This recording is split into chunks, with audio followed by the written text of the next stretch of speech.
My brother died on a Tuesday. It was raining. Of course it was. It always rains in the movies when someone dies, right? But this was real life. And the rain felt like too much. Too scripted. Like the universe was mocking us with a cliché. His name was Connor. 32. Marine Corvette. 2 tours overseas. Worked in search and rescue when he came back. Everyone loved him. You know the type, the guy who shows up when your car won't start, who always brings beer to a cookout, who tosses your kid in the air like it's nothing and catches him every time. He died in a rollover. Black ice, they said. On his way to help a friend move couches on his day off. His truck flipped into a ditch and landed upside down. No one else involved. Just Connor and a tree he didn't see coming. I got the call from Mom. She wasn't crying. Her voice was too calm. Like she didn't believe it yet. Like saying it out loud would make it stop being true. Connor's gone, she said. And I said nothing. Just stood there with the phone in my hand, feeling the floor disappear beneath me. The funeral was 3 days later. Closed casket. So many people came we had to move it to a larger church. Firefighters, cops, guys in uniform. Neighbors. Ex-girlfriends. A few of his buddies from the Marines, stone-faced and stiff like their bones, had forgotten how to bend. They all said the same thing. He was the best of us. Always the first to help. He saved my ass more than once. He had your back, no matter what. And I nodded. Shook hands. Thanked them. But I couldn't stop thinking about that night. The night before the crash. When Connor showed up at my apartment at 11:46 p.m. Unannounced. Pale. Sweating. Eyes wild. He made me promise something. And I did. Because he was my brother. And now he's dead. And I'm the only one who knows. He knocked twice. I almost didn't answer. It was late. I'd just gotten out of the shower, towel around my waist, half a pizza still sitting cold on the counter. I thought maybe it was a neighbor. Or a drunk friend. But when I opened the door and saw Connor standing there, wet from the rain, no jacket, breathing like he'd just run miles, I knew something was wrong. He didn't say hello. Just walked in, dripping on the floor. I grabbed him a towel. He didn't take it. Just stood there, eyes locked on nothing, lips moving like he was whispering to himself. Connor, I said quietly. What's going on? He sat on the couch. Finally took the towel but didn't dry off. Just held it in his lap like a dead animal. I need to tell you something, he said. I sat down across from him. His hands were shaking. His voice, steady at first, started to crack halfway through. I've done a lot of things, he said. In the Marines, in training, in life. But this is different. I didn't interrupt. Didn't try to comfort him. Something about the air told me I needed to let him talk. Let him unload it, whatever it was. I've been seeing someone, he said. I raised an eyebrow. Okay. He shook his head. No. Not like that. It's not just a woman. It's someone I shouldn't have been with. I felt a cold ripple down my spine. Not because of what he said, but because of how he said it. Is she married? I asked, already hating the question. He nodded. Slowly. Then looked at me like a man expecting judgment. Or forgiveness. Or both. Worse, he said. She's someone we both know. My mouth went dry. Who? He didn't answer. He just looked down. Then up.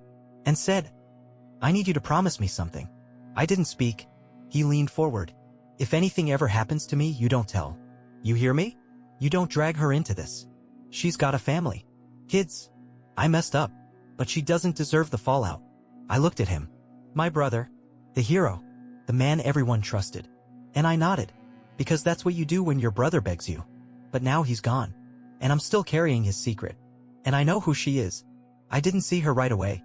The chapel was packed and most people blended into one blurred sea of black. It wasn't until I turned to adjust the photo of Connor on the memorial table that I noticed her standing near the back, arms folded tight, sunglasses still on even inside, like she was hiding from the world. Or from me. Her name is Amanda. She's married to our cousin Ryan. They've been together 10 years. 2 kids. Good house. The kind of couple that gets invited to everything, holidays, BBQs, baby showers. Everyone calls them solid. She bakes. He barbecues. The whole damn image. And now I know she and Connor had something. I didn't know how long it lasted. I didn't ask. And now I'll never get to. She didn't approach me. Just stood there, staring at the casket like it might suddenly explain something to her. I kept thinking she'd leave before the service ended, slip out quietly, say she didn't feel well. But she didn't. She waited until the very end. I walked past her on my way out and for a second I considered ignoring her. Just keep walking. But my legs didn't listen. Amanda, I said. She flinched like the word burned. When she turned to face me, I could see her mouth tremble behind the sunglasses. "Hi," she whispered. That was all. I waited. I didn't know what for. A confession? An apology? A collapse? She gave none of those. Just stood there, lips pressed, shoulders tight. "I didn't mean for it to happen," she said finally. He was hurting. And I was stupid. But I loved him. My stomach twisted. "He asked me not to tell," I said, voice low. She nodded. "He told me you would keep it." And somehow that hurt more than anything. That they talked about me. That they planned for this, the worst-case scenario. That I was part of their story whether I wanted to be or not. Her eyes welled.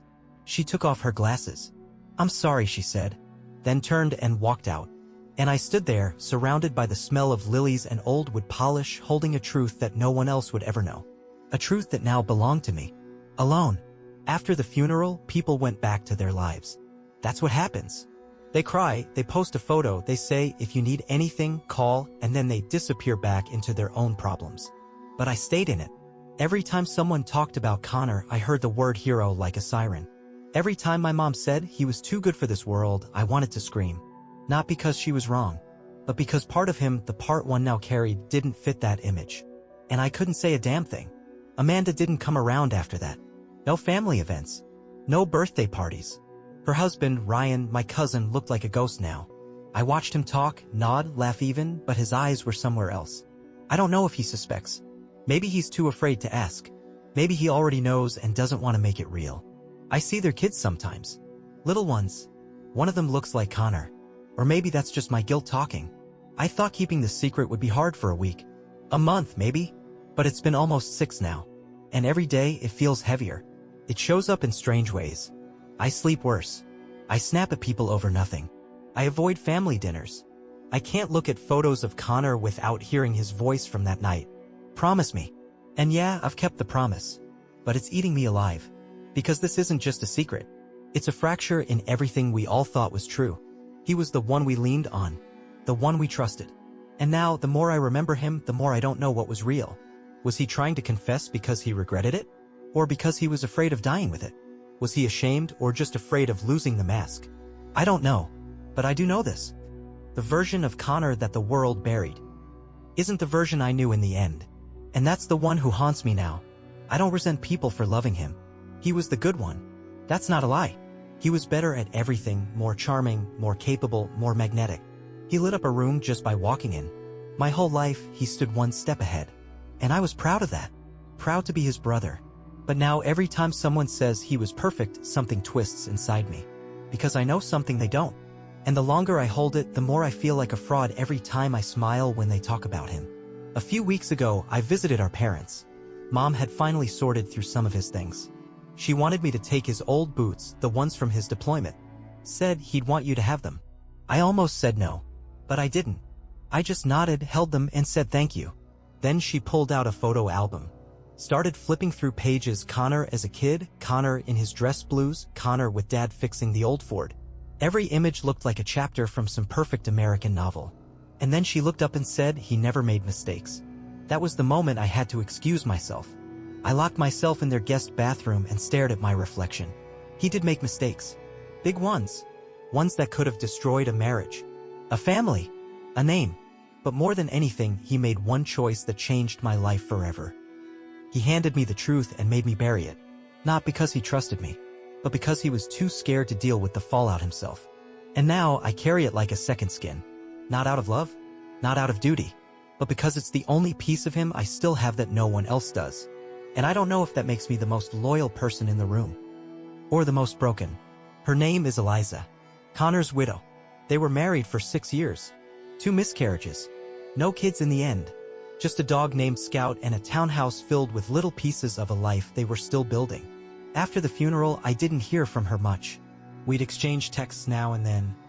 Short check-ins, holiday wishes, the kind of distant maintenance people do when they're both orbiting the same grief. But lately, something's changed. Last month, she invited me over for dinner. First time since the funeral. She said she was trying to do normal things again. I said yes, because what else do you say to a woman whose whole life just cracked in half? She looked different. Older. Not physically, but in the way she moved. Softer, quieter. As if grief had smoothed out all the sharp edges.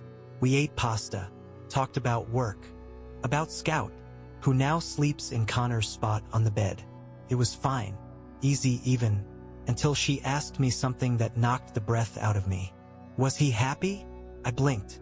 What? Before the accident, she said. Was Connor happy? With life? With me? I stared at my plate. What do you say to that? I wanted to lie. No, I needed to lie. So I said, yeah, he was proud of what you had. He talked about you all the time. She smiled, but not like someone who believed me. Later that night, she walked me to the door. Just before I stepped outside, she said, quietly, "You're not like him." I turned. What do you mean? You don't fake it. He always did. I froze. She wasn't accusing, wasn't angry, just stating a fact. One she'd probably been carrying around a long time. And maybe, just maybe, she was inviting me to confirm it. But I didn't. I gave her a weak smile, said goodnight, and drove home in silence. The truth sat in the passenger seat like a ghost. And I started to realize, maybe I'm not the only one who knows something. Maybe I'm just the only one brave or stupid enough to carry the whole truth alone. It happened on a Sunday. I was sitting on the porch with my friend Marcus. We've known each other since middle school. One of the few people who knew Connor almost as well as I did.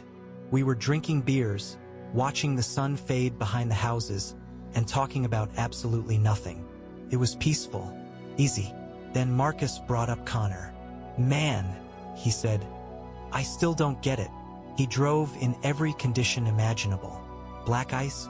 In October? Doesn't make sense. I shrugged. It was early. Maybe he was tired. Marcus tilted his head. I don't know.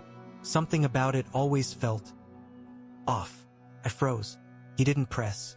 Just took a sip, let the silence stretch. That's when I almost said it.